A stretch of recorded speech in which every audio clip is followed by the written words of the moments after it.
بسم اللہ الرحمن الرحیم۔ الصواعق المحرقہ، پارٹ نمبر 14۔ دوسرا شبہ، جب حضرت صلی اللہ علیہ وسلم نے آپ کو مکہ میں لوگوں سے اعلان برات کے لیے مقرر فرمایا تو پھر آپ کو معزول کر کے حضرت علی رضی اللہ تعالیٰ عنہ کو مقرر فرمایا، جس سے پتہ چلتا ہے کہ آپ اس کی اہلیت نہ رکھتے تھے۔ جواب، اس خیال کے بطلان میں یہ بات یاد رکھنی چاہیے کہ حضرت علی رضی اللہ تعالیٰ عنہ نے تو اعلان برات میں آپ کی پیروی کی ہے، کیونکہ عربوں میں عہد پورا کرنے اور اسے چھوڑنے کے بارے میں یہ رواج ہے کہ وہ ایک آدمی یا اپنے چچا کے بیٹوں سے کسی کو مقرر کرتے ہیں۔ اس لیے آپ نے ابوبکر صدیق رضی اللہ تعالیٰ عنہ کو حج کی امارت سے معزول نہیں کیا، بلکہ امارت پر قائم رکھا، اور حضرت علی رضی اللہ تعالیٰ عنہ کو دوسری قرات کے لیے مامور کیا۔ یہ بات یاد رہے کہ حضرت علی رضی اللہ تعالیٰ عنہ اس اعلان کے کرنے میں منفرد نہیں۔ صحیح بخاری میں حضرت ابو ہریرہ رضی اللہ عنہ سے روایت ہے کہ حضرت ابوبکر صدیق رضی اللہ تعالیٰ عنہ نے اس حج کے موقع پر مجھے بھی اعلان کرنے والوں میں بھیجا۔ وہ یوم النحر کو مینا میں اعلان کرتے تھے کہ اس سال کے بعد کوئی مشرک نہ حج کر سکے گا اور نہ ہی بیت اللہ کا ننگے طواف کر سکے گا۔ حمید بن عبد الرحمن کہتے ہیں، اس کے بعد رسول کریم صلی اللہ علیہ وسلم نے حضرت علی رضی اللہ تعالیٰ عنہ کو بھیجا اور اعلان برات کرنے کا حکم دیا۔ حضرت ابو ہریرہ رضی اللہ تعالیٰ عنہ کہتے ہیں کہ حضرت علی رضی اللہ تعالیٰ عنہ نے یوم النحر کو مینا میں لوگوں کے سامنے ہمارے ساتھ اعلان برات کیا کہ اس سال کے بعد کوئی مشرک حج نہیں کر سکے گا اور نہ ہی بیت اللہ کا ننگے طواف کر سکے گا۔ اس بات پر ذرا غور فرمائیے کہ حضرت علی رضی اللہ تعالیٰ عنہ نے ان لوگوں کے ساتھ مل کر اعلان برات کیا جن کو حضرت ابوبکر صدیق رضی اللہ تعالیٰ عنہ نے اعلان کرنے پر مقرر کیا ہوا تھا، اور ہمارے درمیان کی وضاحت اس امر سے بھی ہوتی ہے کہ جب حضرت علی رضی اللہ تعالیٰ عنہ آئے تو حضرت ابوبکر صدیق رضی اللہ تعالیٰ عنہ نے اپنے اعلان کرنے والوں کو معزول نہیں کیا، بس آپ کا ان کو معزول نہ کرنا اور ان کو حضرت علی رضی اللہ تعالیٰ عنہ کا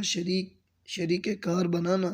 اس بات کی صریح دلیل ہے کہ حضرت علی رضی اللہ تعالیٰ عنہ عربوں کے اس رواج کو پورا کرنے کے لیے آئے تھے جس کا ہم نے ذکر کیا ہے، نہ کہ حضرت ابوبکر رضی اللہ تعالیٰ عنہ کو معزول کرنے کے لیے۔ اگر ایسا ہوتا تو اس بات کی گنجائش نہ رہتی کہ حضرت ابوبکر صدیق رضی اللہ تعالیٰ عنہ اپنے اعلان کرنے والوں کو حضرت علی رضی اللہ تعالیٰ عنہ کے ساتھ رکھتے۔ بس اس سے ہماری بات کی وضاحت ہو گئی، اور یہ لوگ جو کچھ کہہ رہے ہیں وہ جھوٹ، جہل اور اناد کے سوا کچھ نہیں۔ تیسرا شبہ، حضور علیہ الصلوۃ والسلام نے جب مرض الموت میں آپ کو امام مقرر فرمایا تو اس کے بعد آپ کو امامت سے معزول کر دیا۔ جواب، یہ ان لوگوں کا بدترین جھوٹ ہے، اللہ تعالیٰ ان کو ذلیل و رسوا کرے۔ ہم نے گزشتہ صفحات میں 7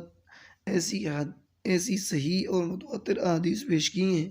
جو آپ کی خلافت پر دلالت کرتی ہیں، جن میں واضح طور پر یہ بات موجود ہے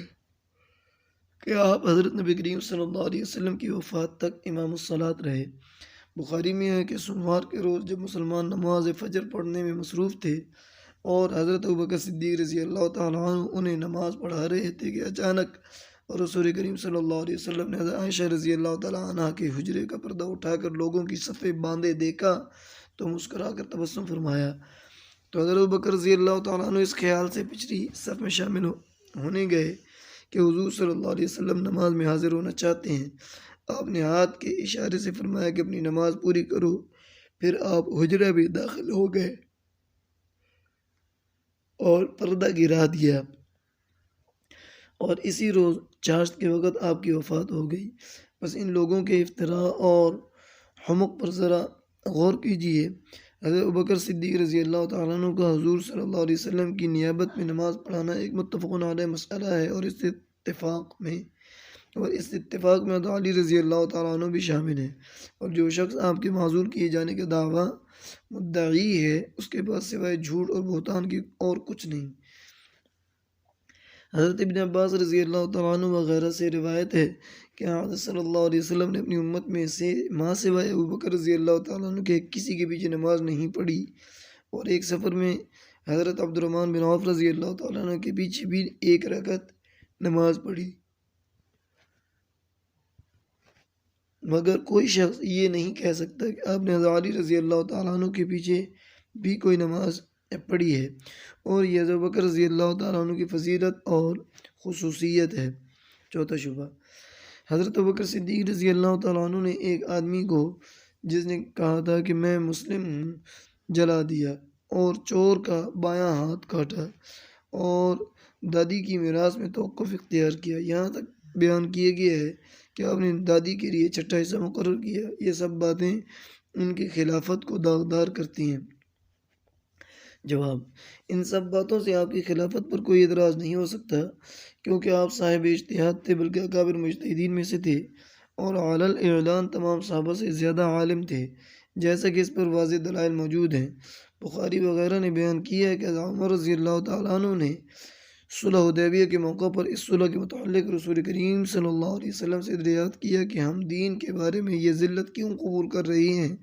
تو آپ نے انہیں جواب دیا۔ پھر حضرت عمر رضی اللہ تعالیٰ عنہ نے حضرت بکر صدیق رضی اللہ تعالیٰ عنہ کے پاس جا کر انہیں حضور علیہ الصلوۃ والسلام کا جواب بتائے بغیر یہی سوال کیا، تو آپ نے بھی ہو بہو وہی جواب دیا جو حضور علیہ الصلوۃ والسلام نے دیا تھا۔ ابو القاسم بغوی اور ابو بکر الشافعی نے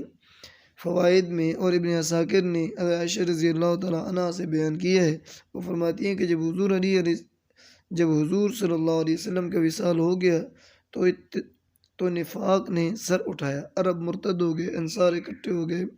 میرے باپ پر جو مصائب آئے اگر وہ پہاڑوں پر نازل ہوتے تو انہیں ٹکڑے ٹکڑے کر دیتے۔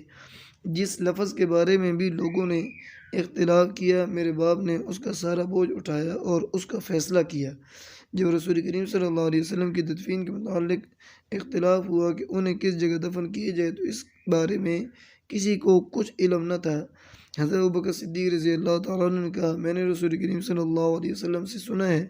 کہ نبی جس جگہ فوت ہوتا ہے اسی جگہ دفن ہوتا ہے۔ آپ کی میراث کے متعلق اختلاف ہوا تو کسی کو اس بارے میں کچھ پتہ نہ تھا۔ حضرت ابوبکر صدیق رضی اللہ تعالیٰ عنہ نے کہا، میں نے حضور علیہ الصلوۃ والسلام سے سنا ہے کہ انبیاء کا کوئی وارث نہیں ہوتا۔ میں نے رسول اللہ صلی اللہ علیہ وسلم سے سنا ہے کہ انبیاء کا کوئی وارث نہیں ہوتا اور ان کا ترکہ صدقہ ہوتا ہے۔ بعض لوگوں کو قول ہے کہ یہ پہلا اختلاف تھا جو صحابہ کے درمیان رونما ہوا۔ بعض صحابہ کہتے ہیں چونکہ مکہ آپ کا مولد و منشا ہے اس لیے ہم انہیں وہاں دفن کریں گے۔ بعض مسجد نبوی میں دفن کا کہتے تھے، بعض بقیع میں، بعض مدفن انبیاء بیت المقدس میں دفن کرنے کا کہتے تھے، یہاں تک کہ حضرت بکر صدیق رضی اللہ تعالیٰ عنہ نے انہیں وہ بات بتائی جس کا علم ان کے پاس تھا۔ ابن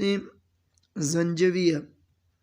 کہتے ہیں کہ یہ وہ بات ہے جس میں مہاجرین و انصار کے درمیان حضرت بکر صدیق رضی اللہ تعالیٰ عنہ منفرد ہیں،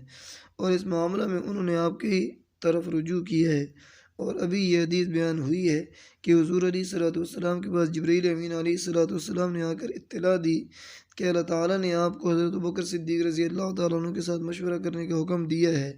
اور یہ حدیث بھی کہ اللہ تعالیٰ اس بات کو پسند نہیں کرتا کہ ابو بکر خطا کرے۔ اس حدیث کی سند صحیح ہے، اور یہ حدیث بھی کہ جب حضرت ابوبکر صدیق رضی اللہ تعالیٰ عنہ لوگوں کے درمیان موجود ہو تو کوئی دوسرا آدمی ان کی امامت نہ کرے۔ تیسری فصل کے آغاز میں یہ حدیث گزر چکی ہے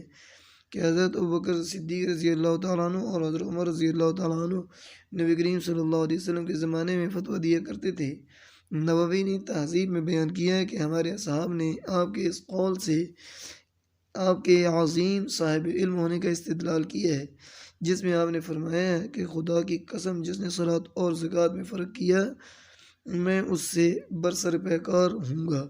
شیخ ابو اسحاق نے اس سے یہ استدلال کیا ہے کہ آپ سب صحابہ سے زیادہ صاحب علم تھے، کیونکہ وہ سب سوائے آپ کے اس مسئلے میں فہم حکم سے عاجز آ گئے تھے۔ پھر انہیں معلوم ہو گیا کہ آپ کی بات ہی درست ہے تو انہوں نے آپ کی طرف رجوع کر لیا۔ یہ جو حدیث میں حضرت علی رضی اللہ تعالیٰ عنہ کی فضیلت کے بارے میں آیا ہے کہ انا مدینۃ العلم وادی باب ہوا کہ میں علم کا شہر ہوں اور حضرت علی رضی اللہ تعالیٰ عنہ اس کا دروازہ ہے، اس کی بنا پر یہ نہیں کہا جا سکتا کہ حضرت علی رضی اللہ تعالیٰ عنہ ان سے زیادہ صاحب علم تھے۔ عنقریب اس حدیث کے بارے میں بیان ہوگا کہ یہ حدیث مطعون ہے، اور صحیح یا حسن تسلیم کرنے کے باوجود بھی یہ کہنا پڑے گا کہ حضرت ابوبکر صدیق رضی اللہ تعالیٰ عنہ اس کا محراب تھے، اور یہ روایت کہ جس نے علم حاصل کرنا ہو وہ دروازے کے پاس آئے، اس کا بھی یہ مقتضا نہیں کہ وہ زیادہ علم رکھتے تھے۔ بعض دفعہ غیر عالم کے پاس اس لیے بھی جانا پڑتا ہے کہ وہ وضاحت سے بات سمجھاوے، یا اسے لوگوں سے ملنے کے لیے فراغت حاصل ہوتی ہے، مگر عالم کے پاس ان باتوں کے لیے زیادہ فرصت نہیں ہوتی۔ اس کے علاوہ یہ حدیث فردوس کی بیان کردہ اس حدیث کے خلاف ہے جس میں ہے کہ انا مدینۃ العلم وابو بکر اساسها وابو بکر اساسها وعمر حیطانها وعثمان سقفها وعلی بابها، میں شہر علم ہوں، ابو بکر اس کی بنیاد ہے، عمر اس کی دیواریں، عثمان چھت، اور علی اس کا دروازہ ہے رضی اللہ تعالیٰ عنہ۔ اس میں بھی حضرت ابوبکر صدیق رضی اللہ عنہ کے بارے میں یہ صراحت موجود ہے کہ آپ سب سے عالم تھے۔ دروازے کے پاس جانے کا حکم کا مطلب وہی ہے جو ہم بیان کر رہے ہیں، اس سے زیادتی شرف ثابت نہیں ہوتی، اور یہ تو سب کو لازمی طور پر معلوم ہے کہ بنیاد، دیواریں اور چھت دروازے سے زیادہ اہمیت رکھتی ہیں، اور اس کا یہ جواب بھی دیا گیا ہے کہ علی کا لفظ علو سے ماخوذ ہے، اور اس کے معنی یہ ہیں کہ اس کا دروازہ اونچا ہے، یعنی علم علی پر رفع اور تنوین ہے، جیسے ھذا صراط مستقیم میں ہے۔ یعقوب نے اس کو اسی طرح پڑھا ہے۔ ابن سعد نے محمد بن سیرین سے بیان کیا ہے کہ جو بالاتفاق تعبیر الرؤیا میں سب سے مقدم ہے، انہوں نے کہا ہے کہ حضرت نبی کریم صلی اللہ علیہ وسلم کے بعد حضرت ابوبکر صدیق رضی اللہ تعالیٰ عنہ سب سے زیادہ تعبیر الرؤیا کا علم رکھتے تھے۔ دہلوی اور ابن عساکر نے بیان کیے ہیں کہ آپ صلی اللہ علیہ وسلم نے فرمایا، اے ابو بکر، مجھے حکم دیا گیا ہے کہ آپ خواب کی تعبیر سمجھنے میں سب سے بہتر ہیں۔ آپ حضور علیہ الصلوۃ والسلام کے زمانے میں بلکہ آپ صلی اللہ علیہ وسلم کی موجودگی میں بھی خوابوں کی تعبیر بیان فرمایا کرتے تھے۔ ابن سعد نے ابن شہاب سے بیان کیا ہے کہ حضور علیہ الصلوۃ والسلام نے خواب دیکھا، اسے حضرت ابوبکر رضی اللہ تعالیٰ عنہ کے پاس بیان کیا۔ آپ نے فرمایا، میں نے خواب میں دیکھا کہ میں اور آپ ایک مقام کی طرف سبقت کر رہے ہیں، اور میں 2.5 سیڑھیاں آپ سے آگے ہوں۔ حضرت ابوبکر صدیق رضی اللہ تعالیٰ عنہ نے عرض کیا، یا رسول اللہ، اللہ تعالیٰ آپ کو وفات دے کر اپنی رحمت اور مغفرت میں لے گا، اور میں آپ کے بعد 2.5 سال زندہ رہوں گا۔ اور یہ بات ایسے ہی ظہور میں آئی، یعنی آپ کی وفات کے بعد آپ 2 سال 7 ماہ تک زندہ رہے۔ حاکم نے اسے ابن عمر رضی اللہ تعالیٰ عنہ سے روایت کی ہے۔ سعید بن منصور رضی اللہ تعالیٰ عنہ نے عمر بن شرحبیل سے روایت کی ہے، وہ کہتے ہیں کہ رسول کریم صلی اللہ علیہ وسلم نے فرمایا، میں نے آپ کو سیاہ بکریوں میں دیکھا، پھر میں نے ان کے پیچھے سفید بکریوں کو اس کثرت سے پایا کہ سیاہ بکریاں نظر ہی نہ آتی تھیں۔ اس خواب کو سن کر حضرت ابوبکر صدیق رضی اللہ تعالیٰ عنہ نے کہا، یا رسول اللہ، سیاہ بکریوں سے مراد عرب ہیں جو بکثرت مسلمان ہوں گے، اور سفید بکریوں سے مراد اجمی لوگ ہیں، وہ اس کثرت مسلمان ہوں گے کہ عرب ان میں نظر بھی نہ آئیں گی۔ اس پر حضور علیہ الصلوۃ والسلام نے فرمایا کہ فرشتہ سحر نے بھی اس کی یہی تعبیر کی ہے۔ ہماری پیش کردہ باتوں سے ثابت ہو گیا کہ حضرت ابوبکر صدیق رضی اللہ تعالیٰ عنہ اکابر مجتہدین میں سے تھے، بلکہ علی الاطلاق سب سے بڑے مجتہد تھے، اور یہ بات ثابت ہو گئی کہ آپ مجتہد تھے تو آدمی کو جلانے کے بارے میں آپ پر عتاب نہیں ہو سکتا۔ اس کی وجہ یہ ہے کہ وہ آدمی زندیق تھا، اور اس کی توبہ کی قبولیت میں بھی اختلاف ہے، اور یہ کہنا کہ کسی کو جلانے کے متعلق نہیں وارد ہے، تو ہو سکتا ہے آپ کو یہ بات نہ پہنچی ہو، اور یہ احتمال بھی ہو سکتا ہے کہ آپ کو یہ بات معلوم ہو اور آپ نے اس کی یہ تعویل کی ہو کہ یہ نہیں ان لوگوں کے لیے ہے جو زندیق نہ ہوں۔ مجتہدین کو کتنے ہی دلائل معلوم ہوتے ہیں، مگر وہ ان کی تعویل کر لیتے ہیں، اور کوئی جاہل ہی ان کی باتوں سے انکار کر سکتا ہے۔ باقی رہی بات چور کے بائیں ہاتھ کے قطع کرنے کی، ممکن ہے یہ جلات کی غلطی سے ہوا ہو، اور یہ احتمال بھی ہو سکتا ہے کہ اس نے تیسری بار چوری کی ہو۔ معترضین کو کہاں سے علم ہوا کہ وہ پہلی چوری تھی، اور آپ نے جلاد کو بائیں ہاتھ کے کاٹنے کا حکم دیا ہے۔ آپ نے جو کچھ کہا ہے بطور تنزل آیت اس کو بھی شامل ہے۔ یہ احتمال بھی ہو سکتا ہے کہ آپ کے نزدیک آیت اپنے اطلاق پر باقی ہو۔ اگر حضور علیہ السلام نے پہلی چوری پر دایاں ہاتھ قطع کیا ہے تو یہ ضروری نہیں کہ ایسا ہی کیا جائے، بلکہ امام کو اس بارے میں اختیار حاصل ہے۔ اگر اس مسئلے پر اجماع فرض کیا جائے تو یہ احتمال بھی ہو سکتا ہے کہ یہ اجماع آپ کے بعد اس بنا پر ہوا ہو کہ اس جیسے معاملات میں اجماع ہو چکا ہے، مگر اس میں اختلاف ہے، جیسا کہ کتب اصول میں آیا ہے، اور ایک قرات میں ایمانہما کے الفاظ آتے ہیں۔ ممکن ہے آپ کو اس قرات کا علم نہ ہو۔ بہرحال کسی بھی وجہ سے آپ کو مورد الزام قرار نہیں دیا جا سکتا۔ میرے نزدیک پہلا احتمال برحق ہے۔ مالک نے قاسم بن محمد رحمہ اللہ سے بیان کیا ہے کہ ایک یمنی آدمی جس کا ایک ہاتھ اور پاؤں کٹا ہوا تھا، حضرت ابوبکر صدیق رضی اللہ تعالیٰ عنہ کے پاس آیا اور شکایت کی کہ یمن کے گورنر نے اس پر ظلم کیا ہے۔ وہ رات کو نماز پڑھ رہا تھا اور حضرت ابوبکر صدیق رضی اللہ تعالیٰ عنہ کہہ رہے تھے، میرے باپ کی قسم، تیری رات کسی چور کی رات نہیں۔ پھر انہوں نے حضرت اسماء بنت عمیس جو حضرت ابوبکر صدیق رضی اللہ تعالیٰ عنہ کی زوجہ محترمہ تھی کے زیورات کو تلاش کیا، اور وہ آدمی ان کے ساتھ ہی چل پھر رہا تھا اور کہہ رہا تھا، اے اللہ، جس نے اس نیک گھرانے پر ڈاکہ ڈالا ہے تو ہی اس سے نپٹ۔ پھر وہ زیورات ایک سونار کے پاس سے ملے۔ سونار کے خیال میں یہ زیورات وہ ہاتھ پاؤں کٹا آدمی ہی اس کے پاس لایا تھا۔ جب اسے دریافت کیا گیا تو اس نے اعتراف جرم کر لیا یا اس پر گواہی مل گئی، تو حضرت ابوبکر صدیق رضی اللہ تعالیٰ عنہ نے اس کا بایاں ہاتھ کاٹنے کا حکم دیا۔ حضرت ابوبکر صدیق رضی اللہ تعالیٰ عنہ فرماتے ہیں، خدا کی قسم، میرے نزدیک اس کا اپنے خلاف بددعا کرنا اس کے چوری کرنے سے بھی زیادہ سخت بات ہے۔ پس حقیقت حال واضح ہو گئی اور معاندین کا شبہ باطل ہو گیا۔ اب رہا دادی کی میراث کے بارے میں، باوجود علم کے آپ کا توقف کرنا، تو سیاق حدیث میں معترضین کا بلیغ رد موجود ہے۔ اصحاب سنن اربعہ اور مالک نے قبیصہ سے بیان کیا ہے کہ دادی حضرت ابوبکر صدیق رضی اللہ تعالیٰ عنہ کے پاس اپنی میراث کے بارے میں دریافت کرنے کے لیے آئی تو آپ نے فرمایا، کتاب اللہ اور سنت نبوی صلی اللہ علیہ وسلم میں تیرے متعلق مجھے کچھ معلوم نہیں ہوا، آپ واپس چلی جائیں، میں لوگوں سے اس کے متعلق دریافت کروں گا۔ آپ نے پوچھا تو حضرت مغیرہ بن شعبہ نے کہا، میری موجودگی میں حضور صلی اللہ علیہ وسلم نے دادی کو چھٹا حصہ دیا تھا۔ حضرت ابوبکر صدیق رضی اللہ تعالیٰ عنہ نے فرمایا، کیا کوئی اور آدمی بھی آپ کے ساتھ تھا؟ تو محمد بن مسلمہ نے کھڑے ہو کر